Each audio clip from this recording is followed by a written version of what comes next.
Beach Amusement Park in Green Bay, Wisconsin is arguably the best value amusement park in the country. In a day and age when it feels like theme parks are trying to drain every dollar from guests' wallets, with rising costs of admission, parking fees, and additional upcharges, Bay Beach stands out as a ridiculously cheap destination for family fun. And this park also happens to have a solid headlining coaster in Zippin Pippin as well. However, not many coaster enthusiasts make the trek up to Bay Beach despite the positive reviews of Zippin Pippin, mostly because of the park's location in northern Wisconsin. But is it actually worth the detour? Find out in this review of Bay Beach Amusement Park. Now, one of the most unique things about Bay Beach is that it's owned by the city of Green Bay.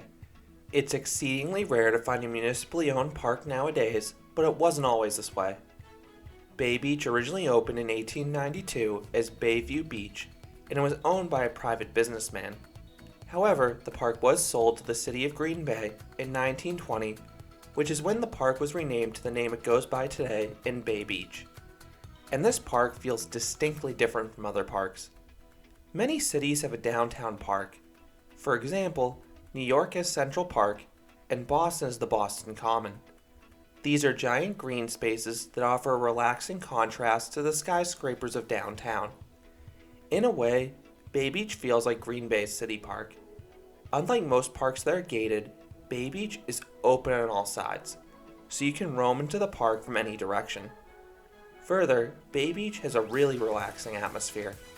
The park just doesn't have the corporate hustle and bustle feel of most parks. Bay Beach is located adjacent to the scenic Dead Horse Bay, so you get a refreshing breeze along with some fantastic views. The original section of the park is extremely well shaded, and the ride collection oozes that classic amusement park feel, as the rides tend to be on the older side. However, don't let that scare you because they're all very well maintained, and they sport fresh coats of paint. The newer section with Zippin Pippin doesn't quite have the same charm though. The contrast in appearance reminds me of Knott's Berry Farm when you go from the charming, well-themed ghost town to the asphalt jungle nose, the Boardwalk. At Bay Beach, this back section has barely any trees or shade. It is a big, spread-out plot with only 3 or 4 rides.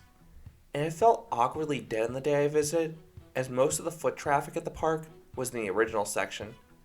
This area doesn't look bad by any means. They have some landscaping in front of some of the rides, but it just contrasts mightily with the feel of the rest of the park. When you arrive at Bay Beach, there are a few different parking lots you can choose, all of which are free. And then you're free to walk into the park without paying any sort of admission. If you want to ride anything, you have to buy individual ride tickets at the ticket booth. There are 2 ticket booths, one adjacent to the main parking lot, and one by Zippin Pippin. On the day I visited, only the main ticket booth was open due to the extremely low crowds. Unlike most parks with pay-per-ride structure, Bay Beach almost never has a pay-one-price wristband option, except on a few special days of the year.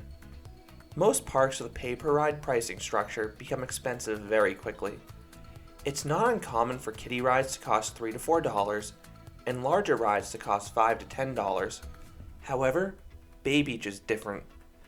I long thought Knoebels was the best value in the community because their elite wood coasters only cost $3 to $4. But Bay Beach smashes Knoebels in the value department. All rides at Bay Beach cost between 1 and 4 tickets, and each ticket costs just 25 cents. So most kiddie rides cost 1 ticket or 25 cents. Most family rides cost 2 tickets or 50 cents. The larger flats cost 3 tickets or 75 cents, and then Zippin Pippin costs a whopping 4 tickets or all of $1. That is incredible value.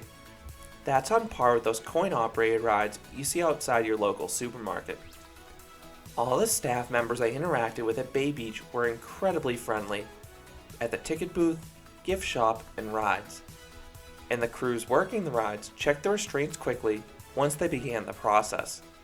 However, the staff did have a tendency to hold the ride whenever anyone new entered the queue line.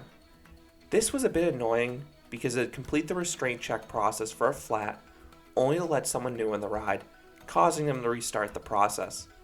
But this was a product of visiting on a really quiet day. Based on how quickly the staff seems willing to check the restraints, I suspect these rides are cycling non-stop on busy weekends when the operator already has enough guests in line to fill the whole ride. And on that note, let's move on to the ride lineup. Bay Beach consists of mostly flat rides, but they do have a single roller coaster that some consider a standout or elite ride in Zippin Pippin. I have a separate review on this coaster, but I think it's a great ride if you ride in the back car. The first two drops offer some glorious sustained flagector airtime, and then you have a few other airtime pops that are rather strong, scattered about the coaster's out and back layout. This coaster is incredibly smooth and has a rich history. Zippin Pippin opened at Bay Beach in 2011, but the ride's layout was designed almost a century earlier. This coaster originally opened at Memphis, Tennessee, and ran there from the mid-1910s to 2005. And the coaster gained notoriety as being Elvis Presley's favorite roller coaster. But after Libertyland closed in 2005, the original Zippin Pippin's future was in doubt, and the coaster's structure became unsalvageable. Then early in 2010, Beach Amusement Park looked into rescuing Zippin Pippin. Understanding the poor condition of the ride's structure, they purchased the ride's blueprints and designs. They then contracted the Gravity Group to rebuild Zippin Pippin for them at their Green Bay park. The total cost of the project was $3.8 million, which is a major bargain for a signature roller coaster. There was a lot of opposition by the town council to spend that much money on an amusement ride, but it completely changed the fortunes of Bay Beach. The city estimated the ride needed to pull in 200,000 riders per year to make the project financially feasible. Well, Zippin Pippin blew past that. Zippin Pippin annually sees roughly 300,000 guests, or 50% more than the original target. This has caused the park's revenue to increase from $1.6 million in 2010, the year before Zippin Pippin opened, to $3.6 million in 2019. The success of Zippin Pippin has been the catalyst for Bay Beach's growth over the past decade. And the park is clearly proud of Zippin Pippin, because the ride has a beautiful entrance sign and several other signs around the attraction detailing its history. And that's actually a really cool touch that Bay Beach does for several of the other rides as well. Many rides have information cards out front discussing where a specific ride may have been relocated from, or discussing the ride's significance in the amusement industry. The flat ride lineup focuses more on kiddie and family rides over thrill rides. The two most thrilling flats are two pendulum rides located adjacent to Zippin Pippin. You have the Sea Dragon swinging ship that offers a nice floater airtime, and then you have the Falling Star, which unfortunately was closed for my visit, but based on versions of other parks, it likely delivers strong laterals. Most of the other flat rides are of the spinning variety. The rides tend to be on the older side, but as I mentioned earlier, they're well kept. And you have a really rare venture ride scat.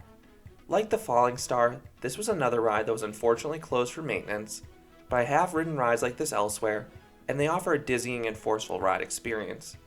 Now, I knew both these rides would be closed going into my visit because the park has a ride status page on their website. I love when parks do this, and I wish more parks did it. I strongly recommend checking this before your visit if there's a specific group of rides you're interested in going on. One of the oddest things about Bay Beach is they have not one, but two sizable Ferris wheels.